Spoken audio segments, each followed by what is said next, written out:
All right, and good morning, everybody. SpenVentures here. We are at the Kennedy Space Center here in Cape Canaveral, just about 45 minutes from Orlando.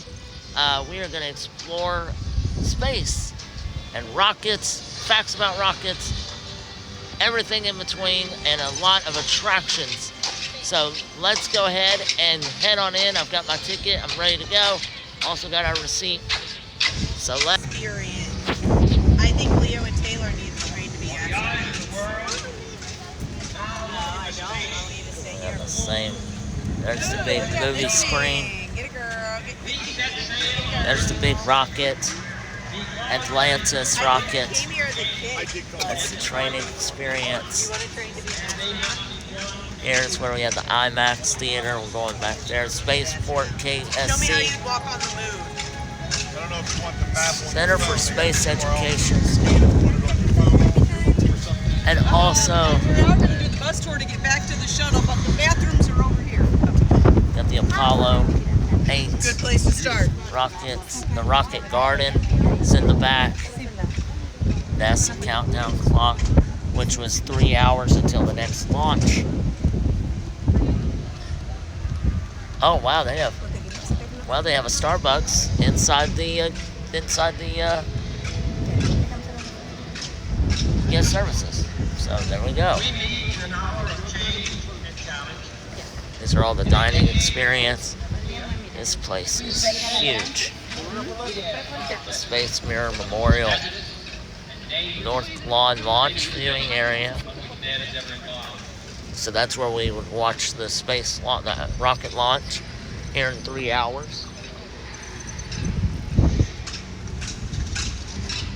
And back. Alright, so the first stop on our tour is the Rocket Garden. Stop complaining. If I hear you complain, And also US Apollo 8, which is that really big rocket in the back. Fishy.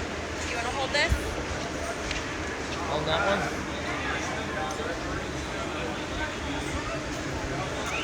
We've got the Heroes and Legends building. Give me your And we learn facts about rockets and space travel. As we're making our way up here, making our way to the Heroes and Villains Hall of Fame. The Heroes and Legends. I said Heroes and Villains. Heroes and Legends. Yep. Even past the big large orange one. It's right there.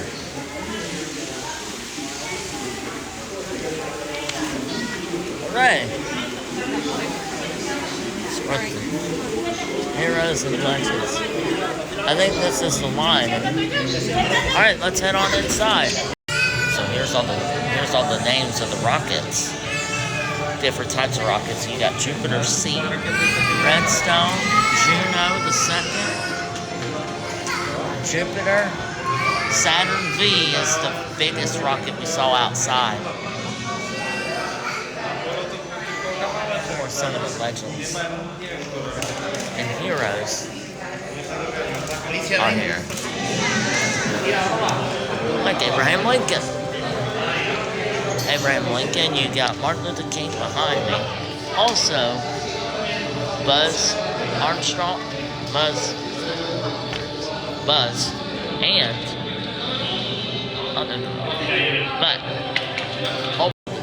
here are the teachers that were killed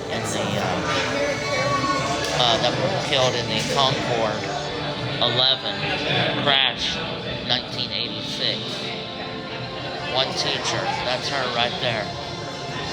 She was one of them that was killed on the rocket launch that took off. It launched. It was cleared for takeoff, and then about 2 minutes after takeoff, it exploded in midair.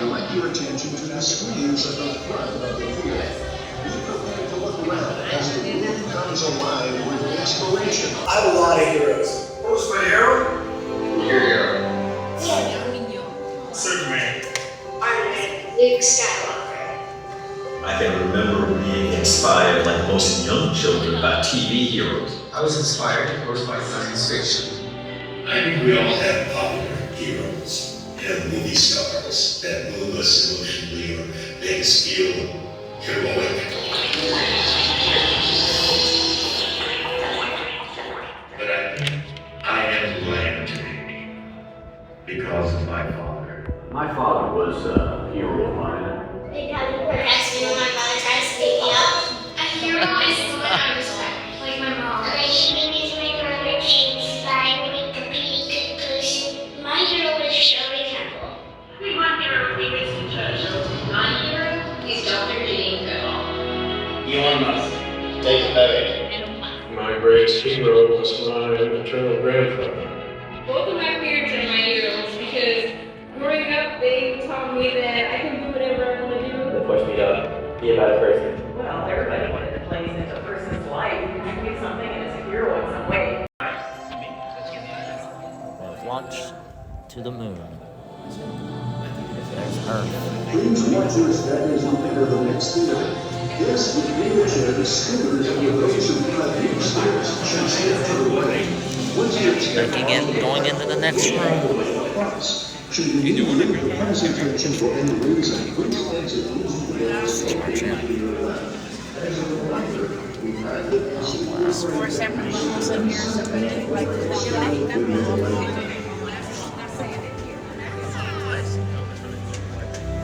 Oh wow.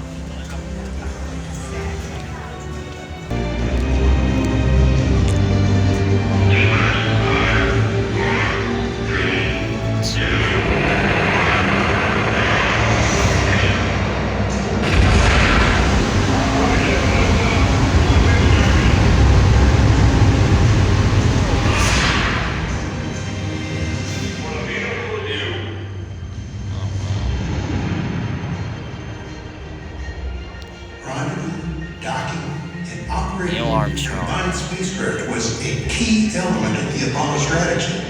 We would have proved that ability on Gemini 8. 3, 2, 1, ignition. Our orbit was primarily over ocean areas, out of range of flight controllers and tracking stations. We were on our own.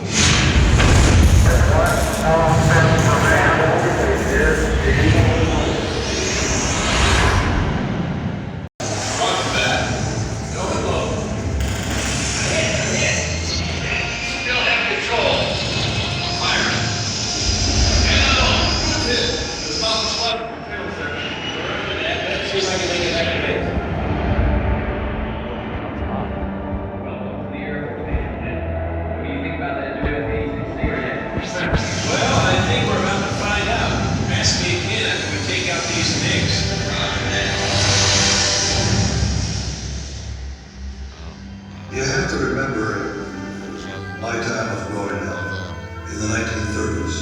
The people of the past, the barnstormers and the people that did the early triumphs in aviation, and one of them, of course, was Charles. To learn from our failures, never give up until the goal was reached. My heroes and their heroes before them were driven by this notion. So was the entire NASA team when they started this amazing journey into space. Our heroes and legends drive us into the future. Each generation inspires the next to go further into the unknown, beyond our solar system, beyond our galaxy. I can't wait to see where you will go. This is the Mercury Atlas, named horsepower. A lot more power to launch the Sigma 7 capsule into space. Mercury Atlas 8 rocket was vital, not to demonstrate that we could put a man into space, but to keep him there. While displayed here with the Mercury Redstone, Wally Schirra's Sigma 7 capsule was launched using larger Mercury Atlas rocket. It paved the way for longer orbital flights. This is one of the rockets right here. And you can see there's the engine, that's the front with all the controls. It is a tiny capsule, only about elevator thick, which is where the astronauts sat in while they launched into space to the moon. Statement 7. This is heroic hours. Crammed inside this capsule for 9 hours. Wally Schirra more than doubled the distance traveled by all previous U.S. astronaut missions. Unbelievable precision and discipline. He defined stamina and confirmed NASA's ambitions for future long-duration missions. That's what this capsule was. You can see Wally. He's right here in this small capsule, time capsule, just like a small box. It's like the size of an elevator. That's about as big as it was. And he was in there for 9 hours. A very long time. These are some of the men and women that were in space. Some of the astronauts were in space, launched into space. Bernard Anthony Harris, Eileen Collins, Robert Lawrence, Clyde Foster. These names here. Charles Bolden Jr., Ellen Ochoa, Ellison Onzuka, Franklin Chang Diaz, John Harrington, Kalapana Chawla, Mae Jamison, Nicole Guan, Guy Bluford, and Sally Ride. NASA Trailblazers. Of course, we got Charlie Blackwell Thompson. Began her career in 2004 as a launch and landing division test director. Peggy Whitson was rejected 4 times before joining NASA, and she holds the record among American astronauts for spending the most time, 675 days in space. Wow, that's over 2 years. Over 2.5 years in space. Swati Mohan's fascination with space science began in her youth of watching Star Trek episodes with her family, and now continue with other internships at Kennedy Space Center and Jet Propulsion Laboratory. So here, some of the older... really? So here's some of the older toys. And comic books. Toys. And old pale lunchboxes.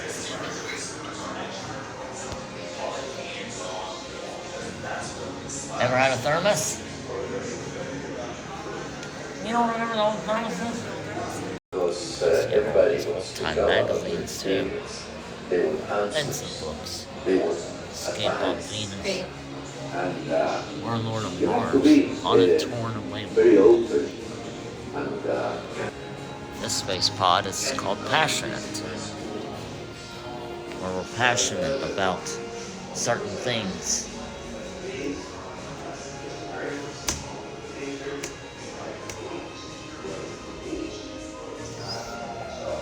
Oh, they're stupid. So let's start with... Football particularly has always been an important part of my life. I wasn't a very good athlete. During my senior year in high school... That is at UT, University of Tennessee. The person who was really quite a good athlete broke his arm in the first game, so I ended up playing most of the season. But in addition to the passion for the sport, I was very fortunate because our high school coach was a wonderful leader and molder of human beings. He was a class act, Roland Gridley. And then when I got to West Point, playing football, although I wanted to, was out of the question. I wasn't good enough. So I became a manager. And then I got to be around people like Coach Earl Blake. Lombardi was our line coach. So I was immersed in great coaches watching him, although I was only picking up the socks and... So right here, this is the Mercury Control Center. Friendship 7, 1962. This is what it looked like from the control room. See here, this is what it looked like. And of course you see the navigation, what's called navigational map to track where the rocket was. At these very consoles, a team of pioneers assembled for one purpose: to send a man into space. Although they never left the ground, these principled individuals were just as invested as the lone astronaut hurtling towards the skies. They possessed extraordinary focus and dedication in guiding pilots through brand new dangers of unknown space conditions and unpredictable technology. And this was part of the control center. In the trenches. Heroes come in many forms.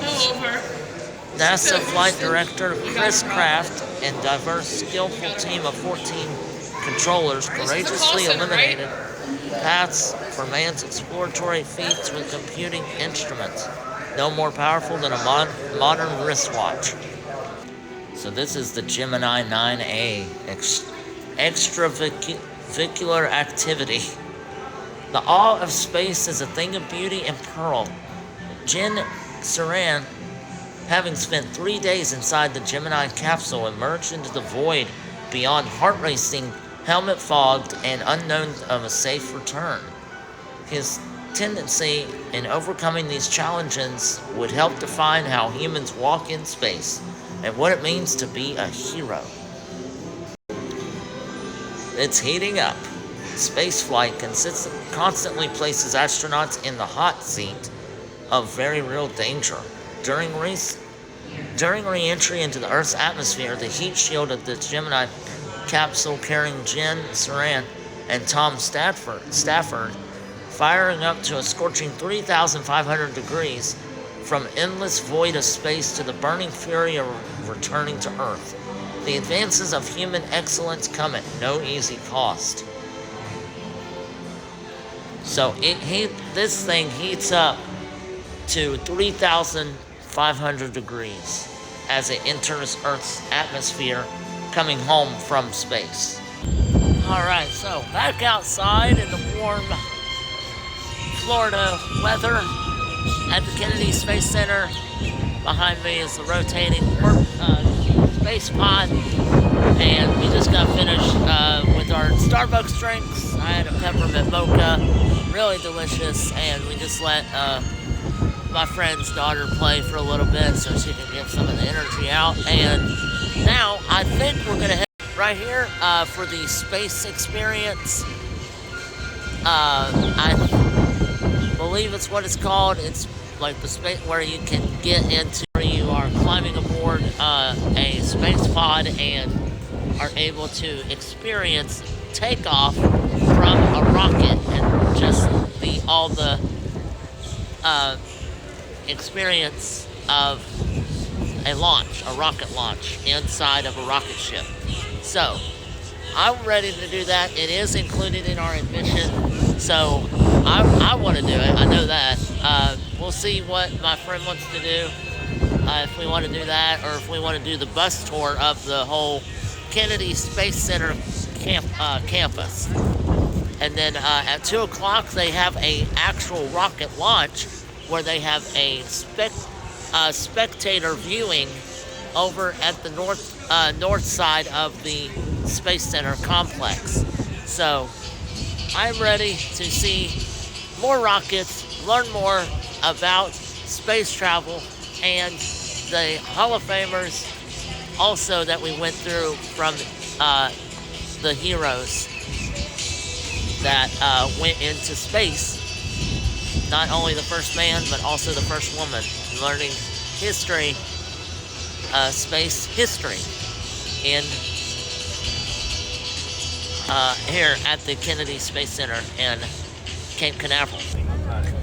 Alright, so we are boarded a bus. We're going to take a tour around the Kennedy Space Center, just the whole campus. My name is Melanie. I'd like to welcome you to NASA's Kennedy Space Center. I'll be taking you to the Center 5, where we'll go past the Vehicle Assembly Building, and I'll point out a few things, and always be on the lookout for wildlife. We are in a wildlife refuge, so you never know you might see, especially by the water. And please remain seated whenever the bus is in motion. Thank you. We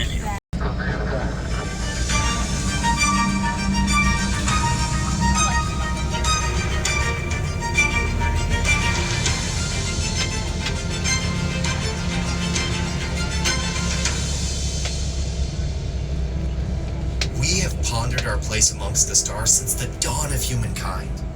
We've looked at the stars with wonder and amazement, their glow guiding our travel for centuries. The more we learn about our universe, the more questions we have. I'm Emily Calandrelli, and today you'll be following me behind the gates on this exclusive bus tour of Kennedy Space Center. Our journey will take us past active facilities and end at the visitor complex's own Apollo Saturn V Center. But before we begin this journey, just like every NASA mission, our #1 goal is to return home safely. So always stay seated while the bus is in motion. Please, no food or drinks on the bus with the exception of water. Please keep conversation to a minimum so others may hear and enjoy the tour. No photography is permitted at this. The sheer scale of this building is hard to grasp, even when you're right next to it. Do you ever feel really small when you think about space?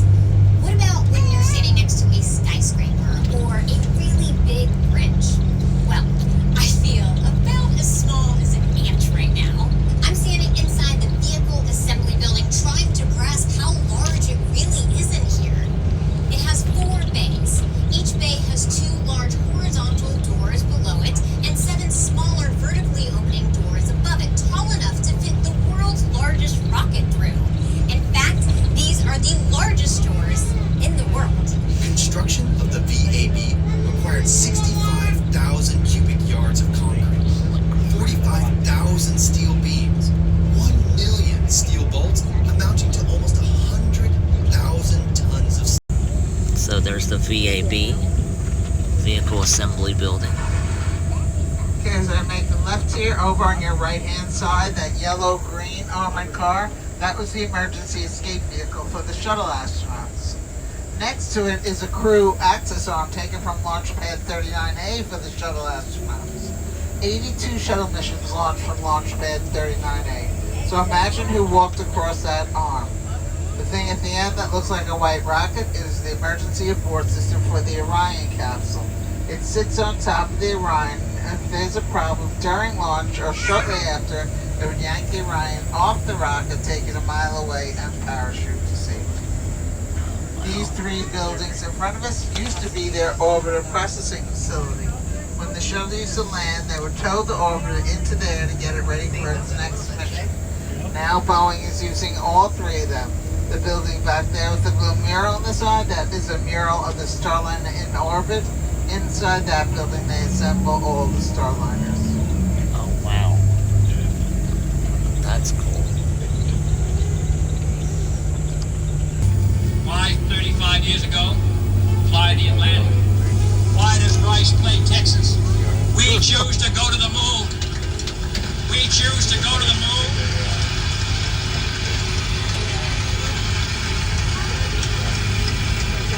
We choose to go to the moon in this decade and do the other things.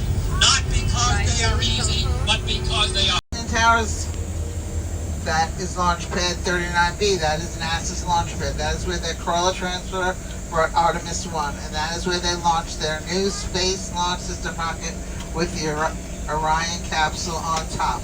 Artemis 2 is scheduled for September 2025, and next time astronauts will be on board.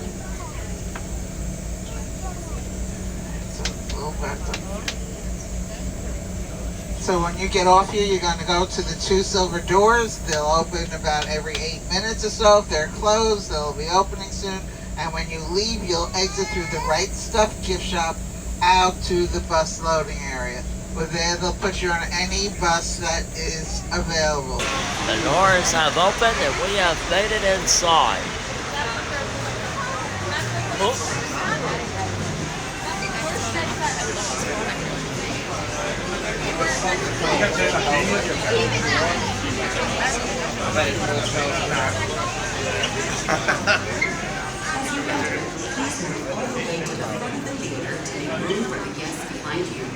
Our presentation will begin shortly.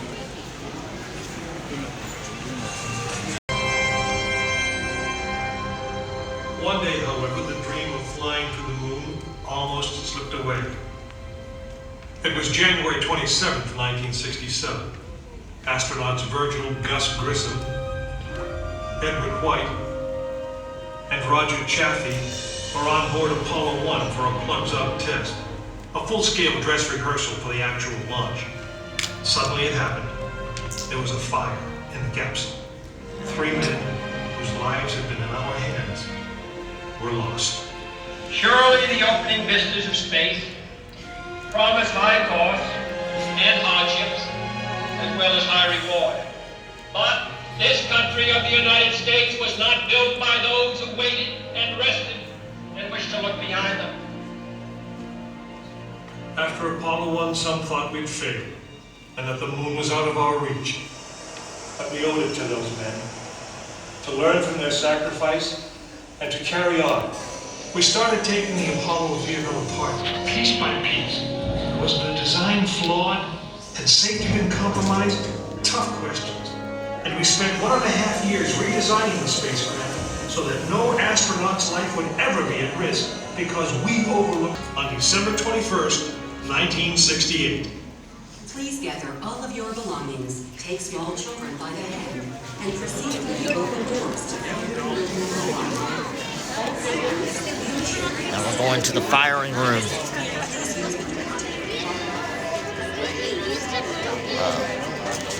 Wow.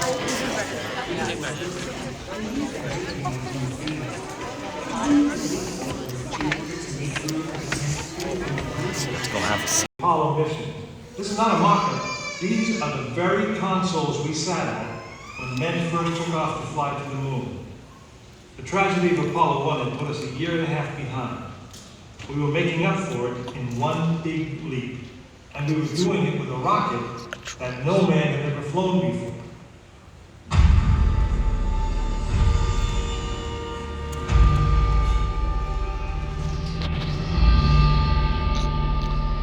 It was a few days before Christmas, 1968, when Apollo 8 sat on the pad. She was the first of a new kind, a moon rocket. This was the Phoenix, risen from the ashes of Apollo 1. The first Apollo crew did not die in vain. This was to be their testament.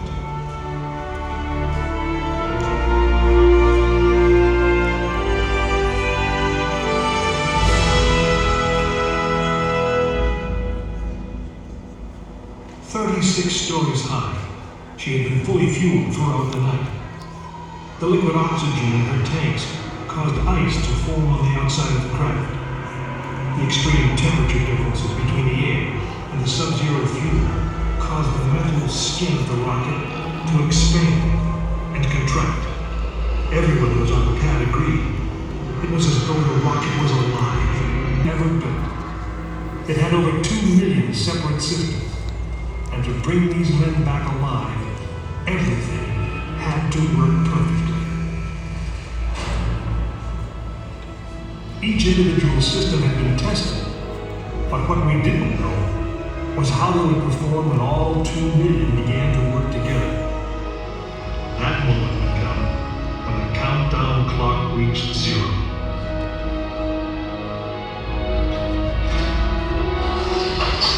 If a maneuvering thruster failed, if communications broke down, if navigation was off by 1 degree, if any piece of the miles of wiring, circuits, relays, or valves was defective, Frank Borman, Jim Lovell, and Bill Anders would pay with their lives.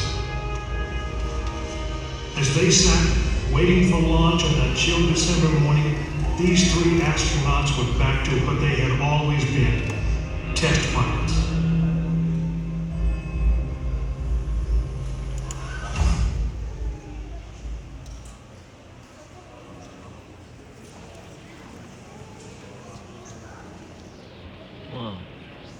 You are now in the final minutes before the launch of Apollo 8, right here where it actually happened.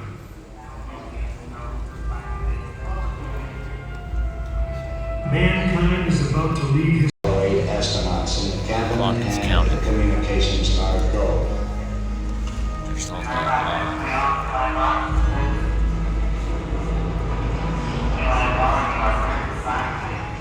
During this period, once flight we do get to pre-checks. firing command, the various tanks within the 3 stages of the Saturn V launch vehicle begin to push Light up. is green. That means We they're have ready to firing go. command. The firing command is in. We are now on the automatic sequence. 2 minus 2 minutes, 20 seconds. Command count. 9. The ignition sequence start. The engines are on. 4, 3, 2.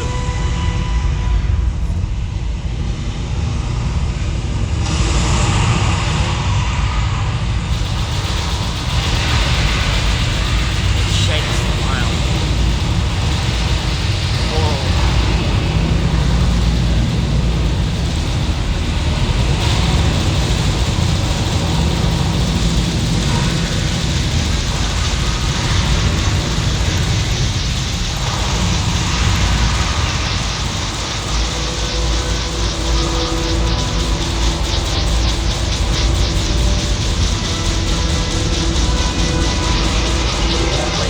We have made it since start.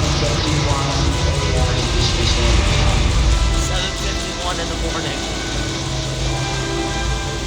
And USA has launched Apollo 8 rocket.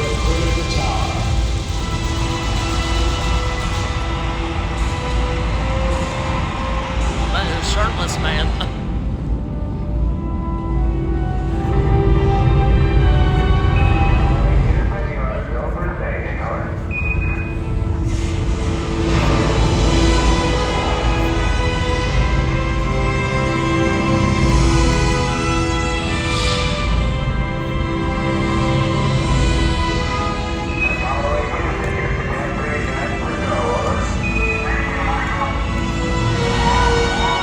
Have clarity. So we have the actual rocket boosters right here that launched. Yes, there are 5 of them. Nice, good counting. This was Apollo 8. This is a replica of the Apollo 8 spaceship. We are standing underneath rocket, and how big it is a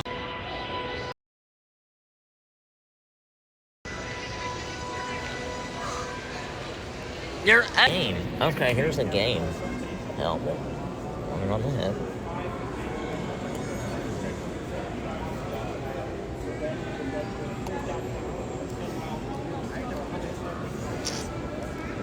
Make a rocket man.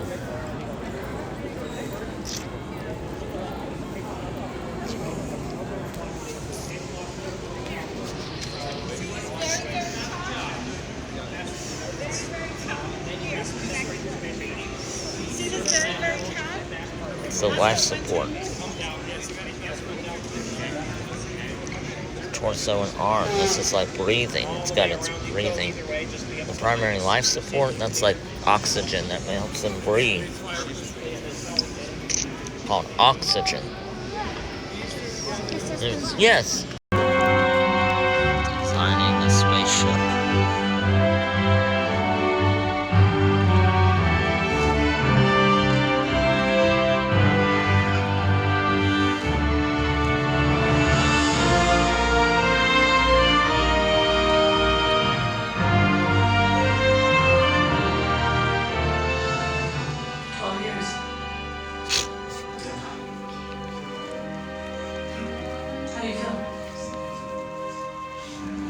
I'll let you know. Atlantis. That's the... Oh my word. Awesome, huh? That's so cool. That's the real shuttle too. I'm telling you. That is real.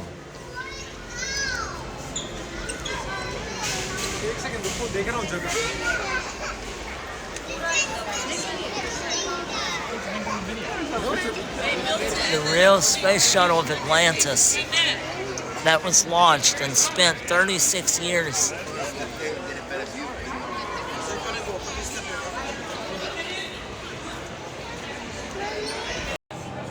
The main engine.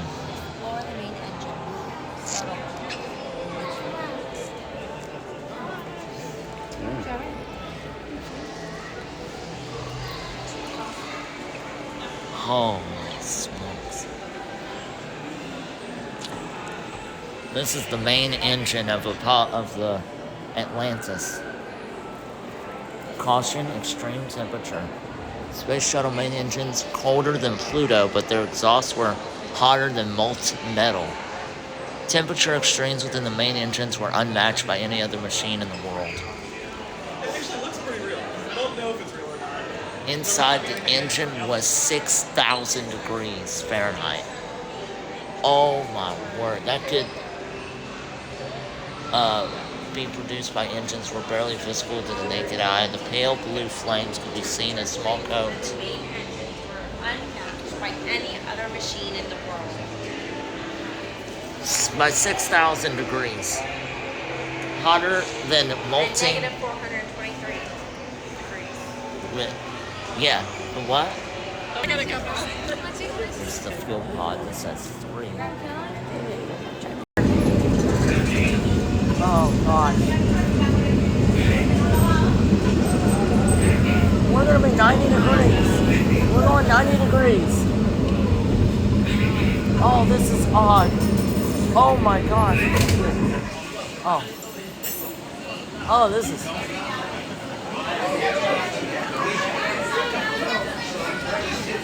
Oh man, this is weird. Oh, this is weird. 19. 6.6 seconds, your main engines will ignite. Then the shuttle will twang. Then the SRB will twang. And you are on. What?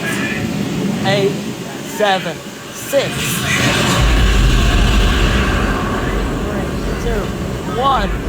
Launch!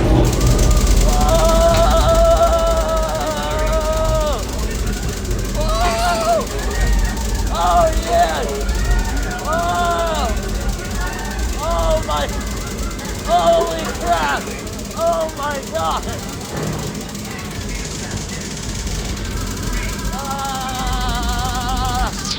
Oh my word! This is nuts!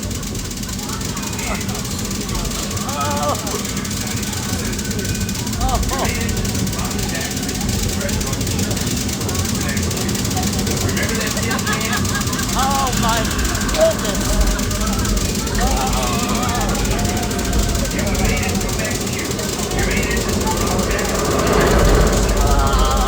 my word! Oh man! What? Oh!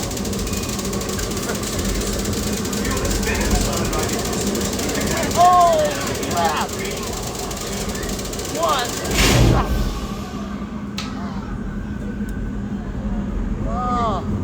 Oh, yeah, what? Hear that? Negative return? That means if something goes wrong now, you don't have enough fuel to put back to the launch site at the Kennedy Space Center. Fortunately, everything's now, at least for now. Oh. Look, guess I spoke too soon. See? That's what it's like in a training simulation. The diabolical sim soup and your trainers are always throwing emergencies at you. Let's see how the crew does. Houston, looks like we have a cabin leak. Roger. We see a negative DPDT. We're going to a cabin press leak procedure. Negative DPDT means that you're losing air pressure. A cabin leak is never a good thing. Your flight deck crew is working on the problem now. Ever been to Zaragoza, Spain before? Well, no. If they can't fix it, you'll be landing there in a few minutes. We close the cabin relief isolate valves. Roger. Looks like they solved the problem. Press to recon. Awesome. Isolated the leak. Nice job. Nice. Looks like you're still on track. You're now pulling 3 Gs. Oh. You don't want to go over 3 Gs, so you're going to throttle back a little and get ready for main engine cutoff. 3 back to 72%. Oh You're my now gosh. going 23 times the speed of sound, or just over 17,000 miles per hour. Oh my. When you hit 17,500, get ready for main engine cutoff in 5, 4, 3, 2, 1.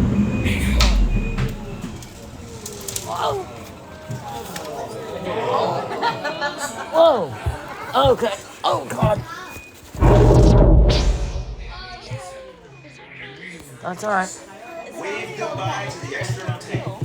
No, it's not real. You're okay. You're okay. Look! Look! This is just a projection. That's all it is. Oh my God. I can't look up. Look up.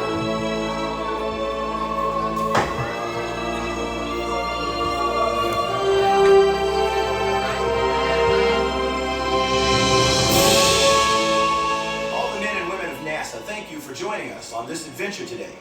Now, whenever you see a space launch, hopefully you'll remember your experience here today. Yeah. And at least in spirit, you'll be on board. And who knows? Maybe one day you will fly with us.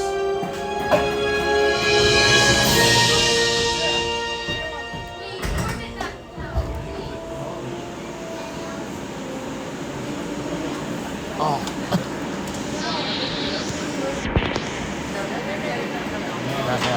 Not yet. We're landing.